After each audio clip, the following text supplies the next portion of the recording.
15 అధ్యాయం, రామపత్రిక 15 అధ్యాయం 8, 9 వచ్చు చదవండి. రామపత్రిక 15 అధ్యాయం. నేను చెప్పినదేమనగా, పితరులకు చేయబడిన వాగ్దాన విషయములలో దేవుడు సత్యవంతుడని స్థాపించుటకును, అన్యజనులు ఆయన కనికరమును గూర్చి దేవుని మహిమపరచుటకును క్రీస్తు సున్నతి గల వారికి పరిచారకుడాయెను. అందు విషయమై ఈ హేతువు చేతను అన్యజనులలో నేను నిన్ను స్తుతింతును, నీ నామ సంకీర్తన చేయుదును అని వ్రాయబడి ఉన్నది.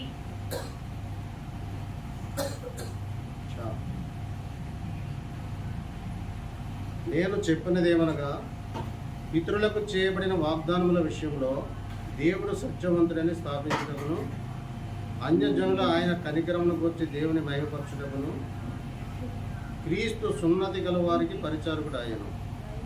అందు విషయమై ఈ హేతువు చేతను అన్యజనులలో నేను నిన్ను స్తుతింతును, నీ నామ సంకీర్తనం చేయుదును అని వ్రాయబడి ఉన్నది. అంటే యేసు ప్రభువారు ఎందుకు వచ్చారు ఈ లోకానికి, యేసు ప్రభువారు ఎందుకు వచ్చారు ఈ లోకానికి అనే విషయాలు, కొన్ని విషయాలు మనం చెప్పుకున్నాం. మనం మొట్టమొదట ఆయన యేసు ప్రభువారు శరీరధారిగా రావడానికి గల కారణాలు. యేసు ప్రభువారు దేవుడు, ఆ సంగతి మన అందరికీ తెలుసు. ఆయన తండ్రి కుడిపార్శ్వన కూర్చొని సమీపింపరాని తేజస్సులో ఆయన మాత్రమే వసించుచు అమరత్వం గలవాడై ఉండి తండ్రితో కూర్చున్నట్ట భాగ్యమని ఎంచుకొనక, తండ్రితో సమానుడిగా ఉండుట భాగ్యమని ఎంచుకొనక, మరి రిక్తునిగా చేసుకుని, అంటే తను తాను తగ్గించుకుని రిక్తునిగా చేసుకుని దాసుని స్వరూపం, అంటే మానవ శరీరధారిగా రక్త మాంసంలో పాలివాడై ఈ లోకానికి రావడానికి గల కారణం ఏంటి, ఆయన ఎందుకు వచ్చాడు ఈ లోకానికి యేసు ప్రభువు అని చూస్తే, ఆయన మొట్టమొదట తండ్రి వాగ్దానాలు నెరవేర్చడానికి వచ్చాడు. అప్పుడు వాక్యం చదువుకున్నాం కదా, ఈ చదవబడిన వాక్యం ప్రకారమైన తండ్రి వాగ్దానాలు నెరవేర్చడానికి వచ్చాడు. తండ్రి ప్రజలకు వాగ్దానాలు చేశాడు, ఆ వాగ్దానాలను యేసు ప్రభువు నెరవేర్చడానికి వచ్చాడు. రెండవదిగా ఆయన దేవుణ్ణి ప్రత్యక్షపరచడానికి వచ్చాడు, తండ్రిని ప్రత్యక్షపరచడానికి వచ్చాడు. తండ్రిని ఎవరు చూడలేదంట. ఆ మాట కూడా చదవండి. యోహాను సువార్త 1:18 వచ్చు. యోహాను సువార్త 1:18 వచ్చు. ఎవడును ఎప్పుడైనా దేవుని చూడలేదు, తండ్రి రొమ్మునున్న అద్వితీయ కుమారుడే ఆయనను బయలుపరిచెను. ఎవరు కూడా దేవుని చూడలే. తండ్రి అయిన దేవుడు ఆకాశంలో ఉంటాడు, ఆయన కదల్చబడడు, ఆయన అక్కడే ఉంటాడు. ఆయన్ని బయలుపరచడానికి యేసు ప్రభువు ఈ లోకానికి వచ్చారు, ఆయన్ని ప్రత్యక్షపరచడానికి. తండ్రి అనే దేవుడు ఉన్నాడు అని ఆయన తండ్రిని బయలుపరచడానికి ఈ లోకానికి వచ్చారు. తండ్రి చేసిన వాగ్దానములు నెరవేర్చడానికి వచ్చారు. తండ్రి యొద్ద వినిన సంగతులు మనకు తెలియపరచడానికి వచ్చారు. పరలోకం ఉంది, పాతాళం ఉంది, నరకం ఉంది, వేదన స్థలం ఉంది, అగాధం ఉంది. ఎవరైనా చూసారా?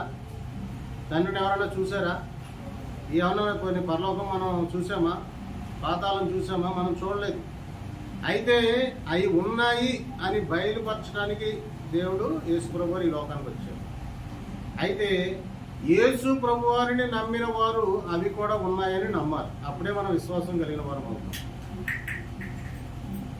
యేసు ప్రభుని నమ్మిన వారందరూ కూడా ఇవి ఉన్నాయి, తండ్రి ఉన్నాడు, పరలోకం ఉంది, మనం ఇప్పుడు ఈ లోకంలో భూలోకంలో జీవిస్తున్నాము, చనిపోయిన తర్వాత పరలోకం చేర్చబడతాము అనే ప్రగాఢమైనటువంటి గట్టి విశ్వాసం మనకు కలిగి ఉండాలి. మనం యేసు ప్రభు వారి దగ్గరికి వచ్చిన వాళ్ళు మరి ఎవరి దగ్గరికి వెళ్ళక్కర్లేదు, గుర్తుపెట్టుకోండి. యేసు ప్రభు దగ్గర ఇది దీనికి మించింది లేదు. పరిశుద్ధ గ్రంథానికి కానీ యేసు ప్రభుకి కానీ మించిన గ్రంథం లేదు. యేసు ప్రభు అంటే పరిశుద్ధుడైన దేవుడు, ఆయన శ్రేష్టమైన దేవుడు.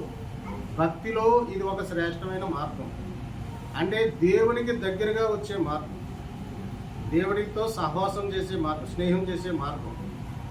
దేవుడు మనకు స్నేహితుడిగా ఉంటాడు. మనం ప్రార్థన ద్వారా ఆయనకి దగ్గర అయిపోతూ ఉంటాం. ప్రార్థన అంటే ఏంటి? ప్రార్థన అంటే ఆయనతో మాట్లాడటమే ప్రార్థన. ప్రార్థన అంటే ఏంటి? దేవుడితో మాట్లాడటమే. ప్రార్థన ద్వారా దేవుడితో మాట్లాడుతూ ఉంటాం. దేవుడితో మాట్లాడుతుంటే దేవుడు మనతో మాట్లాడుతూ ఉంటే అది స్నేహం అనమాట. అయితే నీ స్నేహితుడికి నువ్వు ఎలాగ చెప్పుకుంటావు అన్ని విషయాలను? నీ మనసులో ఉన్న విషయాలు స్నేహితుడు చెప్పుకుంటావు కదా.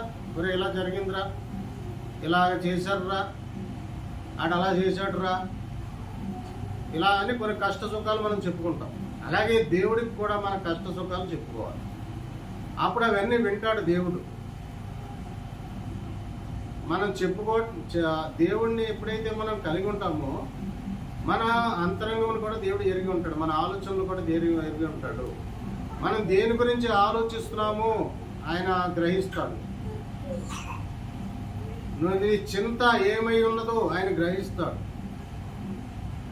ఈ యేసు ప్రభుని నమ్ముకున్న వారికి ఎన్ని లాభాలు ఉంటాయంటే ఆయన బుద్ధి జ్ఞాన సర్వసంపదలకు ఆయన నిలయమై ఉన్నాడు. బుద్ధి జ్ఞాన సర్వసంపదలకు ఆయన నిలయమై ఉన్నాడు.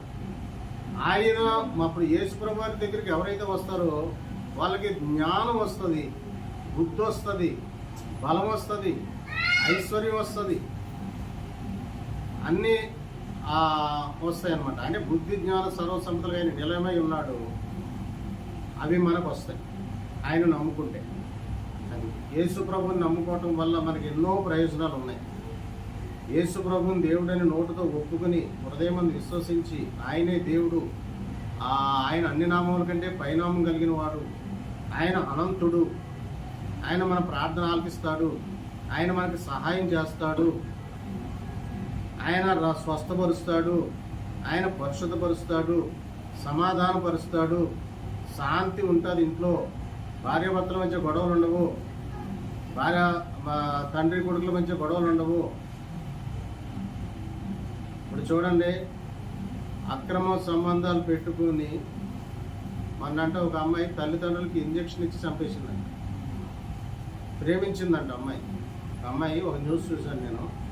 అమ్మాయి ప్రేమించిందంట, తల్లిదండ్రులు ఒప్పుకోవట్లేదనంట, తల్లిదండ్రులు ఇద్దరికి ఇంజక్షన్ ఇచ్చి చంపేసింది. చూసా ఎంత భయంకరమైనటువంటి సంఘటన. అంటే దేవుడు లేడు ఆ గృహంలో దేవుడు లేడు, ఆ అమ్మాయిలో దేవుడు లేడు. అక్కడ సాతాను క్రియ జరిగింది. అక్కడ సాతాను వాళ్ళని ఆక్రమించుకుంది, దుష్టశక్తులు వాళ్ళని ఆక్రమించుకున్నాయి. చూసారా, తల్లిదండ్రుల్ని ఇంజక్షన్ ఇచ్చి చంపేసిందంటే ఇంకంతకంటే దౌర్భాగ్యం దుర్మార్గం ఉంటుంది అసలు. మన 17 సంవత్సరాలు ఇంకొక న్యూస్ చూశాను. 17 సంవత్సరాల అమ్మాయి 37 సంవత్సరాల మనిషి 17 సంవత్సరాల అబ్బాయితో అక్రమ సంబంధం పెట్టుకొని అత్తని కూడా చంపడానికి ప్లాన్ చేసిందండి. ఇలా ఉంది లోకం ఎలా ఉందంటే భయంకరంగా ఉంది. ఇలా లోకంలో ఉండి ఎవరినైనా పెళ్లి చేసుకుంటే ఆవిడ మరొకటితో అక్రమ సంబంధం పెట్టుకుని భర్తను చంపేసే ప్రయత్నంలోకి వచ్చేసారు ఈరోజు లోకంలో. అంటే వాళ్ళలో దెయ్యం పనిచేస్తుంది అనమాట, సాతాను శక్తులు పనిచేస్తాయి.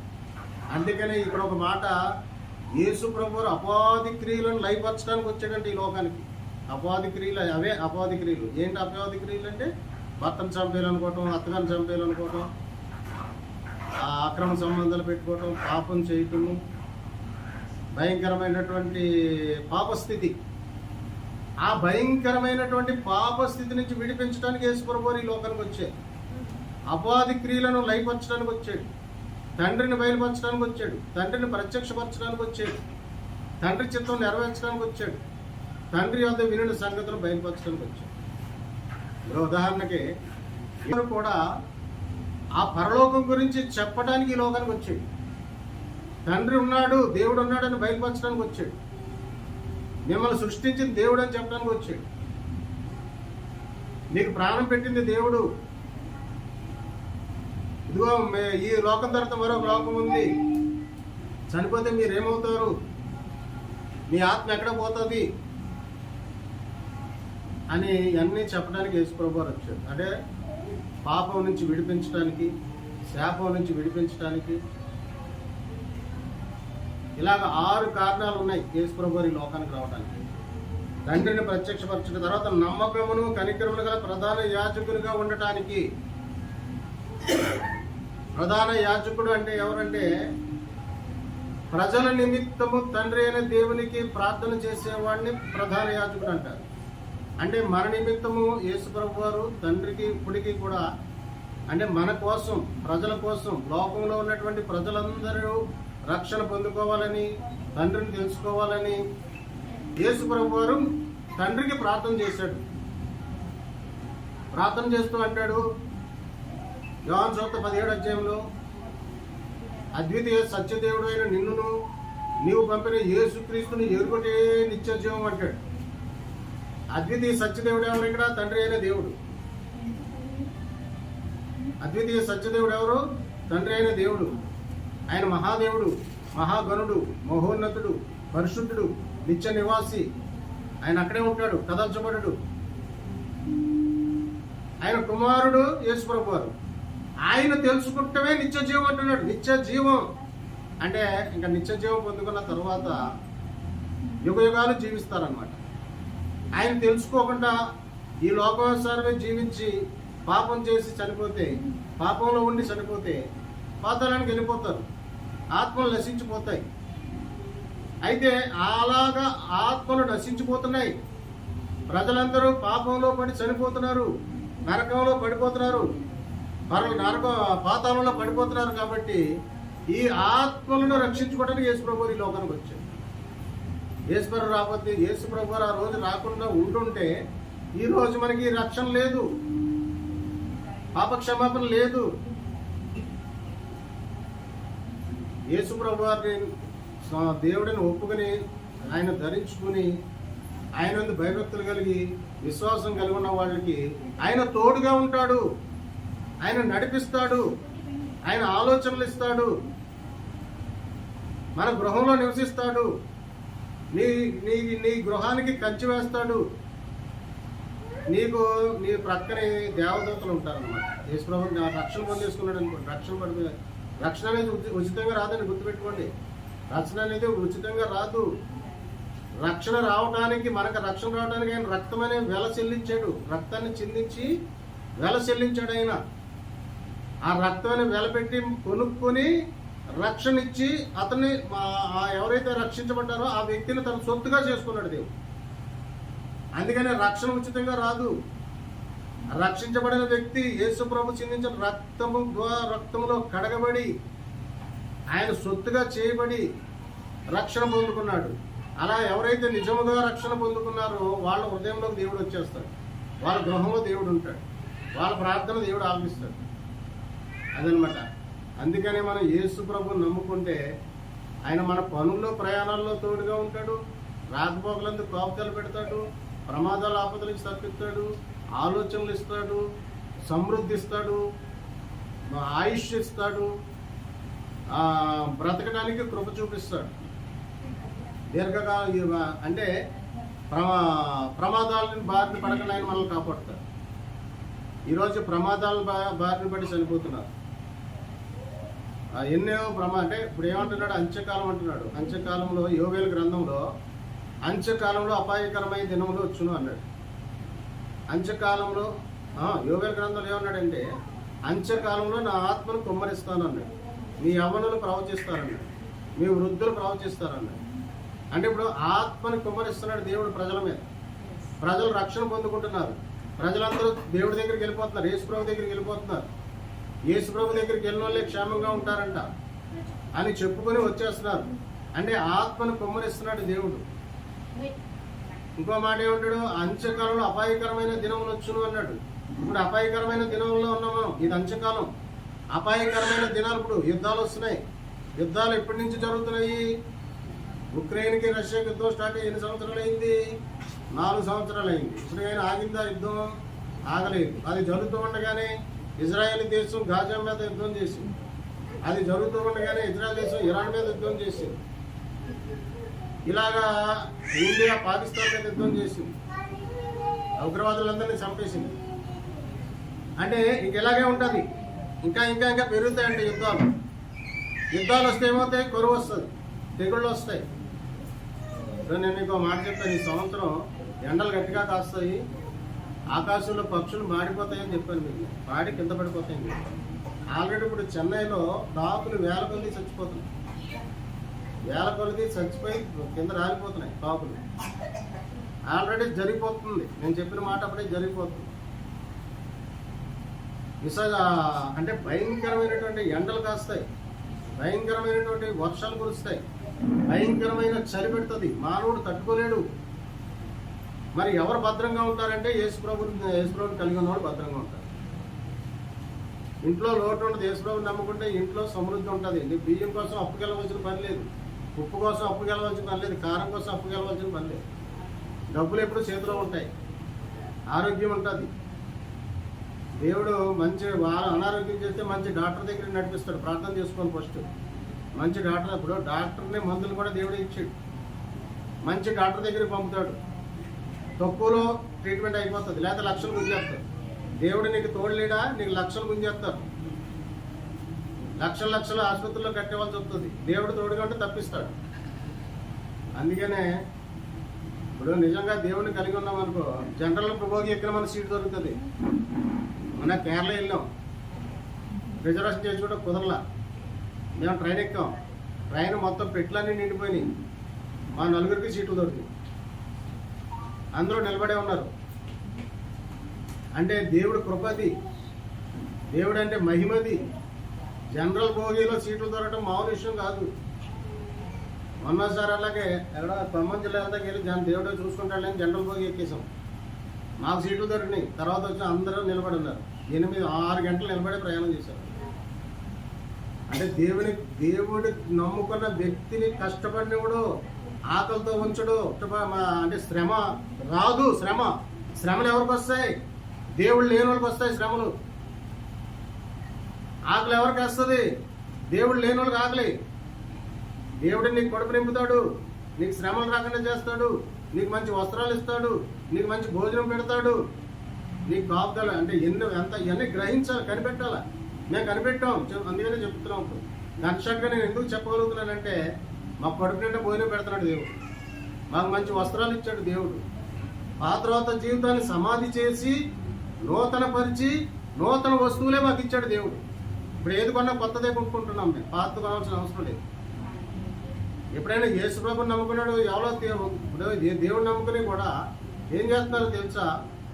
ఎవరి దగ్గరికి వెళ్తే వాళ్ళు బట్టలు ఇస్తే బట్టలు తొడుక్కుంటారు, కేవలం చెప్పులు ఇస్తే చెప్పులు తొడుకుంటారు. వేరే వాళ్ళు బట్టలు తొడుక్కోకూడదు, వేరే వాళ్ళు చెప్పులు వేసుకోకూడదు, గుర్తుపెట్టుకోండి.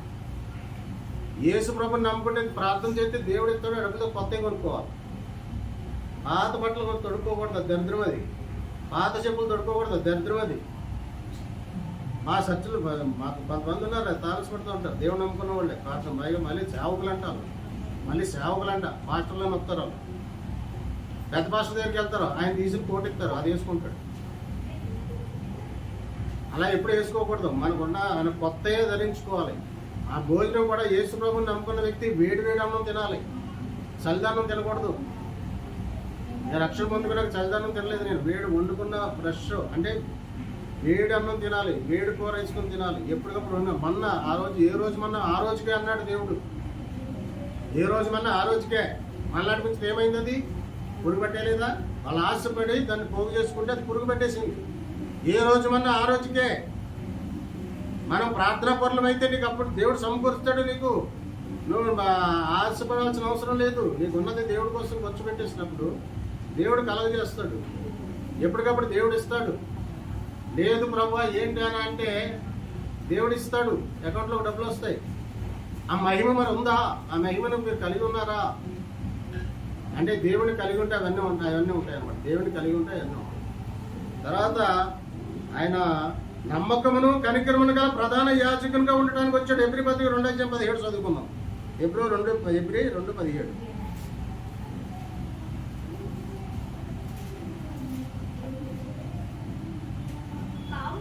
కావున ప్రజల పాపములకు పరిహారం కలగజేయుటకై దేవుని సంబంధమైన కార్యములను కనికరమును నమ్మకమును గల ప్రధాన యాజకుడకు నిమిత్తము అన్ని విషయములను ఆయన తన సహోదరుల వంటి వాడు కావాల్సి వచ్చాను. దేవుని స్తోత్రం కలుగును గాక. అంటే మన యాజకుడిగా మన పెద్దన్నయ్యగా వచ్చాడు. ఇప్పుడు ప్రజలు అనుకుంటారు ఉన్నామి నరకం నుండి ఇంటికి పెద్ద కొడుకు తప్పిస్తాడు అనుకుంటారు. ఉన్నామి నరకం నుండి ఇంటికి పెద్ద కొడుకు తప్పిస్తాడు అని అనుకుంటే పెద్ద కొడుకుని మంచిగా చూసుకుంటారు, జ్యేష్ఠుడు అంటారు ఆయన్ని. కానీ అసలు వాక్యం ప్రకారం, బైబిల్ గ్రంథం ప్రకారం జ్యేష్ఠుడు ఎవరంటే యేసు ప్రభువారు. ఆయన ప్రధాన యాజకుడు. ఆయన మన నిమిత్తం ప్రార్థన చేయడానికి వచ్చాడు, మనల్ని రక్షించుకోవడానికి వచ్చాడు, మనల్ని పాపం నుంచి విడిపించడానికి వచ్చాడు, మనల్ని పరిశుద్ధపరచడానికి, స్వస్థపరచడానికి వచ్చాడు. ఆ తర్వాత మన అన్నయ్యగా ఉండడానికి వచ్చాడు. మన పెద్దన్నయ్య యేసు ప్రభువారు జ్యేష్ఠుడిగా ఉండడానికి వచ్చాడు. జ్యేష్ఠుడిగా ఉండి ఏం చేస్తాడు? నరకం నుంచి తప్పిస్తాడు అనమాట. మన పెద్దన్నయ్య మనల్ని నరకం నుండి తప్పిస్తాడు. అసలైనటువంటి జ్యేష్ఠుడు యేసు ప్రభువారు. ఇంటికి పుట్టిన పెద్దోడు కాదు, అది పొరపాటు. అందుకని యేసు ప్రభుని నమ్ముకున్నవాడు నరకం నుండి తప్పించబడతాడు తప్ప అవన్నీ కూడా ఒట్టి నమ్మకాలు. ఇంటికి పెద్దోడు జ్యేష్ఠుడు నరకం నుంచి తప్పించడానికి అవకాశం లేదు. అది వట్టి నమ్మకం, అది గుడ్డి నమ్మకం, అది మూఢ నమ్మకం. అది యేసు ప్రభువారు తప్పిస్తాడు నరకం నుంచి. యేసు ప్రభుని నమ్ముకుంటే సంతోషం ఉంటుంది, యేసు ప్రభుని నమ్ముకుంటే సమాధానం ఉంటుంది, యేసు ప్రభుని నమ్ముకుంటే ఆశీర్వాదం ఉంటుంది, యేసు ప్రభుని నమ్ముకుంటే ఐశ్వర్యం ఉంటుంది. ఏమీ లేపని అన్నీ వస్తాయి, ఎవరు లేపని అందరూ ఉంటారు. లోకంలో ఏం జరుగుతుందంటే అందరూ ఉంటాయి, ఎవడో రెండు సమయానికి అన్నీ ఉన్నాయి, ఏమి ఉండవు, నిరోకారం అయిపోతుంది. జీవితాలు కట్టబడాలంటే యేసు ప్రభుత్వకే సాధ్యం. అది జీవితం యేసు ప్రభుని నమ్ముకున్నవాడు జీవితం కట్టబడుతుంది. అక్కడి నుంచి వాళ్ళకి దేవుడు సహాయం చేస్తూ ఉంటాడు. అందుకని యేసు ప్రభు, ఇది దేవుడు ఇచ్చిన గొప్ప భాగ్యం. రండి నమ్ముకోండి అంటే రారు. ఎందుకంటే రాకుండా చేస్తాడు అపవాది. అప్పుడు ఏం చేయాలి? ప్రార్థన చేసుకోవాలి. ప్రభువారు రేపు పొద్దున చర్చకి వెళ్ళడానికి సాయం చేయ ప్రభు అని ప్రార్థన చేసుకుంటే ఆ అపవాది తొలగిపోతాడు, దేవుడు తీసుకొస్తాడు. అందుకనే ప్రార్థన చేసుకోవాలి. శనివారం నాడు ప్రార్థన చేసుకోవాలి, దేవుడి దగ్గరికి వెళ్ళాలి. ఒక నిర్ణయం మనం రావాలి. దేవుడికి ఇచ్చే కానుక కూడా ముందుగానే మీరు నిర్ణయం తీసుకోవాలి. రేపు ఏమిద్దాం కానుక దేవుడికి? ఇందులో శ్రేష్టమైనది ఏది మనకి దేవుడికి ఇవ్వాలి అంటే శ్రేష్టమైనది ఏంటి? ఆ శ్రేష్టమైన దేవుడికి ఇచ్చేయాలి. అప్పుడు ఆశీర్వాదం పొందుకుంటాం. ముందుగానే నిర్ణయించుకుని రావాలి. చర్చి ప్రార్థన చేసుకుని నిర్ణయించుకోవాలి, ప్రార్థన చేసుకోవాలి, దేవుడి దగ్గరికి వెళ్ళాలి. అంటే ఇవన్నీ చూస్తాడు, గమనిస్తాడు దేవుడు. మామూలుగా మేము తెలుసా, మేము దేవుడు యేసు ప్రభుని నమ్ముకుని ఈ సేవ చేస్తున్నాం ఎంతో కష్టపడి. దేవుడు మా ప్రయాసం అంతా చూస్తున్నాడు. నేను పని చేస్తున్నాను, ఆవిడ పని చేస్తుంది, ఇద్దరము ప్రార్థన చేస్తున్నాము. పని చేస్తుంటే దేవుడు మాకు ఒక గొప్ప బహుమతి ఇచ్చాడు తెలుసా. వెలకట్టలేని బహుమతి ఇచ్చాడు దేవుడు మాకు. అయితే ఇది ఇప్పుడు చెప్పను నేను. మా అబ్బాయి పెద్ద అబ్బాయి పెళ్ళి అయిన తర్వాత వెలకట్టలేని బహుమతి దేవుడు ఇచ్చేసాడు ఆల్రెడీ మాకు. ఏంటి ప్రయాసను చూసి అంటే దేవుడికి మనం కొంచెం ఇస్తే ఆయన ఎంత ఇస్తాడు? మనకి కొంచెం ఇస్తే చాలు, విశ్వాసం ఉంచితే చాలు, నమ్మకం ఉంచితే చాలు. దేవుడు ఇంకా నీకు లోటు లేకుండా చేస్తాడు దేవుడు. మా ఆత్మీయ తండ్రి గారు ఉన్నారు, వేలల్లోంచి లక్షల్లోకి వెళ్ళాడు, లక్షల్లోంచి కోట్లలోకి వెళ్ళిపోయాడు. వారసులు అయ్యాడంటే దేవుడు 10 రెట్లు ఇచ్చాడు. ఆయన 10 రెట్లు ఇచ్చాడు. దేవాలయంలో ఒక ఆయన దగ్గరికి వెళ్తే ఆవిడ అన్నది, వాళ్ళైతే మరీ దారుణంగా ఉండేవారు. 7 సంవత్సరాలు వాళ్ళు బట్టలే కొనుక్కోరు, 2 చీరలు మాత్రమే ఉండేవి. ఇంట్లో అన్నం ఉండేది కాదు. వేడి నీళ్ళు కాసుకునేవారు. పక్క వాళ్ళకి తెలుగుతున్నా వేడి నీళ్ళు కాస్తే వండుకుంటున్నారు, పొగొస్తుందని వండుకుంటున్నారు అని అనుకుంటారని వాళ్ళు పాపం అంత నీతిమంతులుగా 7 సంవత్సరాలు భరించారు. తర్వాత యేసు ప్రభుని నమ్ముకున్నారు. ఆవిడ అన్నది, మాకు దేవుడు 10 రెట్లు, మాకు పోయిన దానికి 10 రెట్లు దేవుడు ఇచ్చాడని చెప్పింది. అంటే వాళ్ళు కూడా దాదాపు 100 కోట్ల ఆస్తికి వారసులు అయిపోయాం. మనం 100 కోట్ల ఆస్తి మామూలుగా సంపాదించగలమా మనం? అంటే దేవుడు సమకూర్చేస్తాడు అంతే. మనం ఆయన పని చేసుకుంటూ వెళ్ళిపోతూ ఉంటే ఆయన సమకూర్చేస్తాడు అంతే. మనకి తెలియకుండా వచ్చేస్తాయి. వీళ్ళేంటబ్బా నిన్నటిదాకా మనం ఇలా ఉన్నారు, అలా ఉన్నారు అని ఆశ్చర్యపోతారు ప్రజలు. ఆశ్చర్య కార్యాలు చేసే దేవుడు మా దేవుడు, గొప్ప దేవుడు, ఆశ్చర్యపరుస్తాడు. తర్వాత అపాధి క్రియలను లయపరచడానికి వచ్చాడు. మనల్ని ఒక పరిశుద్ధ జీవితం మాదిరి చూపించడానికి వచ్చాడు. పాపం నుండి రక్షించడానికి వచ్చాడు. ఇవన్నిటికి రెఫరెన్స్లో ఉంటాయి. అపాధి క్రియలను లయపరచడానికి వచ్చాడు. చదవండి, అది 1 యోహాను 3:8 వచ్చి అపవాది పాపం చేయుచున్నాడు కనుక పాపం చేయవాడు అపవాది సంబంధి, అపవాది యొక్క క్రియలను లయపరచుటకే దేవుని కుమారుడు ప్రత్యక్షమాయెను. అది పాపం చేసేవాడు అంటే ఎవరంటే అపవాది సంబంధి. పాపం ఎవరు చేస్తారంటే సాతాను పెట్టినోడు చేస్తాడు. దెయ్యం పట్టినోడు చేస్తాడు, దురాత్మ పట్టినోడు చేస్తాడు. యేసుప్రభుని నమ్ముకున్నాడు పాపం చేయడు, వాడు అపవాది సంబంధి. అందుకనే అతన్ని విడిపించడానికి వచ్చాడు దేవుడు. ఆ అపవాది క్రియలను లైపరచడానికి వచ్చాడు, సాతాను కోటలు కోల్చడానికి వచ్చాడు, అపవాద తంత్రాలు లైపరచడానికి వచ్చాడు, సాతాను శక్తులను ఓడించడానికి వచ్చాడు యేసుప్రభు గారు. అందుకనే ఆయన నమ్ముకుంటే మనము మంచిగా అయిపోతాం. ఇప్పుడు నాలో దెయ్యం ఉండేది యేసుప్రభుని నమ్ముకోకుండా. నేను బ్రాంతి సభ్యులు శుభ్రంగా తాగేసి ఎవరినో కొట్టేసుకోండి, లేదా ఎవడో కొట్టించుకున్నాను. ఎందుకంటే అప్పుడు దెయ్యం ఉంది నాలో. అంటే నేను ఏం చేస్తున్నానో ఏం మాట్లాడుతానో నాకు తెలియని రోజులు కూడా తెలియకుండా కూడా ఉండేది. అంటే అప్పుడు అలా అంటే వాడు వశపరుచుకున్నాడు, ఆక్రమించుకున్నాడు అపవాది. ఇప్పుడు నన్ను చేయగా ఇప్పుడు నేను ఎలా ఉంటాను? ఇప్పుడు నాలో దేవుడు వచ్చేసాడు, ఇప్పుడు నేను ఎలా ఉన్నాను? ఇప్పుడు నేను తాగుతానా అంటే అసహ్యం. అందుకనే యేసుప్రభుని నమ్ముకొని రక్షణ పొందుకున్నాడు తాగడు, సిగరెట్ కాల్చడు, పాపిష్ట ఆలోచనలు ఉండవు, అతను ప్రశాంతంగా ఉంటాడు. పరిశుద్ధ గ్రంథం చదవాలని చదువుతూనే ఉంటాడు, ప్రార్థన చేస్తూనే ఉంటాడు, దేవుడి పని చేస్తూనే ఉంటాడు. మేము ఇప్పుడు సొంత డబ్బులు ఖర్చు పెట్టి మొన్న వెళ్ళి అక్కడెక్కడో వాక్యం చెప్పొచ్చాం. 50 లక్షల ఆస్తి క్లియర్ చేశాడు దేవుడు, తెలుసా? నేను ఖర్చు పెట్టేది 30,000. 15,000 ఒక చోట ఖర్చు పెట్టాను, 15,000 ఒక చోట ఖర్చు పెట్టాను, 30,000 నేను ఖర్చు పెట్టేది. 50 లక్షల ఆస్తి క్లియర్ అయినప్పుడు మాకు దేవుడు కార్యం చేశాడు. ఆయన అన్యాసుడుగా. అందుకనే సువార్త చెప్పేవాళ్ళు పాదాలు సువర్ణంలో అన్నాడు. మన వాక్యం ప్రకటించాలి, సువార్త చెప్పాలి. దానివల్ల మనం ప్రయోజనం అంటే దైవభక్తి గొప్ప లాభ సాధకమై ఉన్నది అంటాడు తిమోతి పత్రికలో. దైవభక్తి చేస్తే అది గొప్ప లాభ సాధకం, దేవుడి పని చేస్తే అది గొప్ప లాభం. మనం ఫలితం ఆశించకుండా చేయమన్నాడు దేవుడు. ఫలితం ఆశించుకోండి, మళ్ళీ ఏదో వస్తుందని వెళ్ళకూడదు. ఇప్పుడు ఈ 5,000 ఖర్చు పెట్టి అక్కడ వెళ్ళి వాక్యం చెప్తే దేవుడు నాకు మళ్ళీ 10 లక్షలు ఇస్తాడని వెళ్ళకూడదు. నేను దేవుడు నన్ను రక్షించుకున్నాడు కాబట్టి నేను డబ్బులు ఖర్చు పెట్టి దేవుడు పని చేస్తాను అని వెళ్ళిపోవాలి అంతే. దేవుడు తర్వాత తగ్గ ప్రతిఫలం దేవుడు కలగజేస్తాడు, మనం అనుకోకుండా దేవుడు సాయం చేస్తాడు. అందుకనే చాలా జాగ్రత్తగా ఉండాలి, చాలా జాగ్రత్తగా ఆలోచించాలి. ఫలితాన్ని ఆశించొద్దు అంటున్నాడు దేవుడు. చెయ్యి, ముందు నువ్వు చెయ్యి అంటే ఆయన చూస్తూ ఉంటాడు, ఆయన గమనిస్తూ ఉంటాడు. ఆయన ఇక్కడ చేసినవి మళ్ళీ అక్కడ రికార్డ్ అయిపోతూ ఉంటాయి, పరలోకంలో రికార్డ్ అయిపోయి అక్కడ బుక్ ఉంటుంది, అక్కడ రాస్తారు, అక్కడ అకౌంట్ ఉంటుంది. మనకి నేను ఉన్నాను, నా పేరు మీద ఒక అకౌంట్ ఉంటుంది, అక్కడ రాస్తారు నేను ఇక్కడ చేసే పనులు, నేను ఇక్కడ ఎంత ఖర్చు పెడతాడో రాస్తాడు అక్కడ. అంటే పరలోకంలో ధనం సమకూర్చుకోవడానికి మనం ఈ లోకంలో ప్రయాసపడాలి. అప్పుడు మనం ఇక్కడి నుంచి అక్కడికి వెళ్ళిపోతే అక్కడ మనకి ఒక స్వాస్థ్యము ఉంటుంది అనమాట. అక్కడ అది పురుగు పట్టదు, దొంగలు దోచుకోదు. దాన్ని ఎవరు పోతే ఇప్పుడు నువ్వు బంగారం బీరువాలో పెట్టుకుంటే దొంగలు వచ్చి దోచేస్తారు అనే భయం ఉంటుంది. మనం దోసేసారు ఆల్రెడీ హైదరాబాద్ 9 తులాల బంగారం అంట, 1 కేజీ 2 అంట దోసిపో. నీ ఇంట్లో బంగారం ఉందని తెలుస్తాడు, వచ్చాడు అనుకో మన అడ్డలతో వాళ్ళని చంపేస్తాడు. ఎందుకంటే వాడికి కావాల్సి వాడు అర్ధరాత్రి కూడా వస్తాడు. వాడు 10 మంది అంటే ఏదో గ్యాంగ్ ఉందంట, చెడ్డీ గ్యాంగ్ అంట. వాళ్ళు షెడ్యూల్ వేసుకుంటారు, ఒంటి మీద బట్టలు ఉండవు, ఒళ్ళంతా నూనె రాసుకుంటారు, అని పట్టుకునే దొరకడు. ఒక అంతగా గట్టిగా పట్టుకునే వాడు పొడిసేస్తాడు, చేతిలో కత్తోటి ఉంటుంది. అలాంటి దొంగలు తిరుగుతున్నారు హైదరాబాద్లో, అంత భయంకరం చూసారా?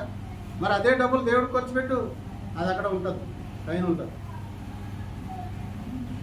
అందుకనే బీరువాలో ఉన్న డబ్బులకి గ్యారెంటీ ఉండదు, దేవుడి దగ్గర ఉంటే గ్యారెంటీ ఉంటుంది. బ్యాంకుల్లో కూడా గ్యారెంటీ లేదు, బ్యాంకులు పలగొట్టేస్తున్నారు. బ్యాంకుల్లో కూడా గ్యారెంటీ లేదు. ఇప్పుడు బ్యాంకుల్లో దశగా ప్రమాదం. అకౌంట్కి కూడా గ్యారెంటీ లేదు. ఇప్పుడు అకౌంట్లో సైబర్ నేల జరుగుతున్నాయి, డబ్బులు కట్ అయిపోతున్నాయి. ఉన్నాడు ఎవరికో 2 లక్షలు కట్ అయిపోయినాయి. గోల్డ్లను గోల నెత్తి మీద ముసుకేసుకుని పెడుతున్నాడు, 2 లక్షలు పోయి అంట. అకౌంట్కి గ్యారెంటీ లేదు, బ్యాంక్కి గ్యారెంటీ లేదు, బీరువాకి గ్యారెంటీ లేదు. గ్యారెంటీ ఒక దేవుడికే ఉంది. ఇప్పుడు రాబోతున్న రోజులు ఇదిగో ఈ బంగారం తీసుకుని నా కోసం ప్రార్థన చేయండి అంటారంట, ఈ డబ్బులు తీసుకుని నా కోసం ప్రార్థన చేయండి అంటారంట దైవ సేవకుల దగ్గరికి వచ్చి. ఆ రోజులు రాబోతున్నాయి, దగ్గరలోనే ఉన్నాయి. ఏం జరగబోతుందంటే ఇరాన్ దేశంలో అణుస్థావరాలను కొలగొట్టాడు డొనాల్డ్ ట్రంప్, అమెరికా అధ్యక్షుడు. ఎప్పుడైతే ఆ అణుస్థావరాలను కొలగొట్టాడో వాళ్ళు యుద్ధంలో ఓడిపోయారు, ఇజ్రాయెల్ దేశం మీద ఓడిపోయారు. ఓడిపోయి యుద్ధం ఆపేశాడు. ఇక్కడ వాళ్ళు ఎదిరించలేకపోయారు ఇజ్రాయెల్. ఇప్పుడు వాళ్ళు కక్ష కట్టారు. ఏంటా కక్ష? దీని అంతటికీ కారణం, మేము ఓడిపోవడానికి కారణము అన్యాయంగా మా దేశం మీద దాడి చేసి అనుస్థావరాలను కొల్లగొట్టాడు అంటే అనుభవం లేకుండా చేశాడు. ఆ స్థావరాల మీద బాంబే చేశాడు డొనాల్డ్ ట్రంప్. వాళ్ళు ఆ మొత్తం అప్పుడు ఏం చేస్తారంటే ఆ దేశం అంతా కూడా ఆలోచన చేసి డొనాల్డ్ ట్రంప్ని చంపేయాలి, చంపే ప్రయత్నంలో ఉన్నారు. ఒకవేళ డొనాల్డ్ ట్రంప్ అమెరికా అధ్యక్షుడు అయినటువంటి డొనాల్డ్ ట్రంప్ని వాళ్ళు చంపారా, అమెరికా వాళ్ళు ఇరాన్ మీద యుద్ధం చేస్తారు భయంకరంగా. అప్పుడు ఏం చేస్తుంది, కొన్ని దేశాలు ఇరాన్ సపోర్ట్ అయిపోతే, కొన్ని దేశాలు అమెరికా సపోర్ట్ అయిపోతుంది. కాబట్టి మూడో ప్రపంచ యుద్ధం. ఇప్పుడు ఆ ట్రంప్ని వాళ్ళు చంపకుండా ఉండాలని మనం ప్రార్థన చేయాలి. ట్రంప్ని వాళ్ళు చంపకుండా ఉండాలని మనం ప్రార్థన చేయాలి. ఎందుకంటే వాడిని చంపితే యుద్ధం వచ్చేస్తుంది. వాడిని చంపే ప్రయత్నంలో ఉన్నారు, ఏమైనా చంపాలనే ప్రయత్నంలో ఉన్నారు. చంపేరా యుద్ధం వస్తుంది. యుద్ధం వచ్చిందో అక్కడి నుంచి భయంకరమైనటువంటి కరువు వస్తుంది, తెగుళ్ళు వస్తాయి, ప్రజలు ఇబ్బందులు పాలైపోతారు. అందుకని మనం ప్రార్థన చేయాలి. అదనమాట. అందుకనే మనం లోకంలో ఏం జరుగుతుందో కూడా గమనిస్తూ ఉండాలి. ప్రపంచ పరిస్థితులు కూడా గమనిస్తూ ఉండాలి. ఈరోజు దేవుని వాక్యం నెరవేర్చబడుతుంది. బైబిల్ గ్రంథంలో రాయబడిన ప్రవచనాలు నెరవేరుతున్నాయి. బైబిల్ ప్రకారమే జరుగుతుంది. బైబిల్లో ఏం రాశారు, జనరాజ్యంలోకి పులులు వస్తాయని రాశారు. అంటే జనరాజ్యంలోకి జంతువులు వస్తాయని రాశారు. అడవుల్లో ఉండవలసినటువంటి జంతువులు జనాల మధ్యకి వచ్చేస్తాయని రాశాడు. మరి ఆల్రెడీ అక్కడ తూర్పుగోదావరి జిల్లాలో పులి తిరుగుతుంది, పట్టుకున్నారు. జనగాం జిల్లాలో పులి తిరుగుతున్నారు. ఎక్కడో ఒక పులి అంట ఆడపుల్ల కోసం వెతుకుతూ మధ్యలో జనాల్లోకి వచ్చేసింది. అంటే పులులు వచ్చేస్తున్నాయి, సింహాలు వచ్చేస్తున్నాయి మనుషుల మధ్యలోకి. అంటే వాక్యం నెరవేర్చబడుతుంది. మరి మత్తయి సువార్త 24 అధ్యాయంలో యుద్ధాలు వస్తాయి, భూకంపాలు వస్తాయి, కరువులు వస్తాయి, సునామీలు వస్తాయి, తెగుళ్ళు వస్తాయని రాశాడు. మరి అవన్నీ వస్తున్నాయో రావట్లేదు మీరే చెప్పండి. మనం ఉండగానే వస్తున్నాయి అవన్నీ కూడా. అవి ఎప్పుడో వస్తాయి అంటే లేదు, ఆల్రెడీ వచ్చేస్తున్నాయి. అందుకనే ఇప్పుడు చాలా జాగ్రత్తగా ఉండాలి. లేఖనాలు చదవాలి, ప్రార్థన చేయాలి, దేవుని కలిగి ఉండాలి. దేవుడు ఉంటే మన ఇంట్లో ఏ పరిస్థితి నుంచైనా దేవుడు మనల్ని కాపాడుతాడు. కాపుదలు పెడతాడు. నీ ఇంట్లో దొంగోడు రాడు. యేసుప్రభు దేవుడు మన ఇంట్లో ఉంటే దొంగోడు రాడు, విష జంతువులు రావు. కాపుదలు అంటే అగ్ని కంచె అక్కడ మన కంటికి కనపడదు. అక్కడ అగ్ని కంచె ఉంటుంది, అది బగబగా మండుతూ ఉంటుంది. దుష్ట శక్తులకి దుర్మార్గులకి కనపడుతుంది, అది మనుషులకు కనపడదు. ఈ విశ్వాసం ఎవరు కలుగుంటారు, వాళ్ళు అదృష్టవంతులు, వాళ్ళు ధన్యులు, వాళ్ళు పరలోకి వెళ్తారు. ఇకపోతే దేవుడు మన కోసం వచ్చాడని ఆ మన కోసం వచ్చిన ఆ దేవుడిని నమ్ముకొని ఎప్పుడైతే పరలోకం కోసం నిరీక్షణ కలిగి మనం జీవిస్తామో ఆ నిరీక్షణ మనం సిగ్గుపడదు, ఓడిపోనివ్వదు, దిగులు పట్టవద్దు. అంటే సిగ్గుపడాల్సిన అవసరం ఉండదు, ఇక ఓడిపోవాల్సిన అవసరం ఉండదు, దిగులు పడాల్సిన అవసరం ఉండదు. సంతోషంగా మనకి ఈ లోకంలో ఉన్నదంతా మంది కాదు అని అనుకుని దేవుడి వైపు చూస్తూ నిరీక్షణ కలిగి జీవించినప్పుడు దేవుడి కృప మనకు ఉంటుంది. దేవుడి స్వాస్థ్యానికి మనం వారసులవుతాం, ఆయన ఆశీర్వాదానికి మనం వారసులవుతాం. ఇది టెంపరీది, మన పరదేశం. ఇది శాశ్వతం కాదు. పరలోకం మనకు శాశ్వతం. ఈ శరీరాన్ని వదిలిపెట్టేయాలి. ఎవరైనా సరే శరీరాన్ని వదిలిపెట్టేవలసిందే. శరీరాన్ని వదిలిపెట్టేసినప్పుడు ఆత్మ లేచిపోతుంది, ఆ ఆత్మ పైకి వెళ్ళిపోతుంది, దేవుడి దగ్గరికి వెళ్ళిపోతుంది. దేవుడు ఉంటే దేవుడి దగ్గరికి వెళ్తాం, దేవుడు లేకపోతే ఏమవుతుంది, డైవర్ట్ అయిపోతుంది, ఆత్మ ఎక్కడ పోతుంది, పరలోకం పడతాలని పోతుంది ఆత్మ.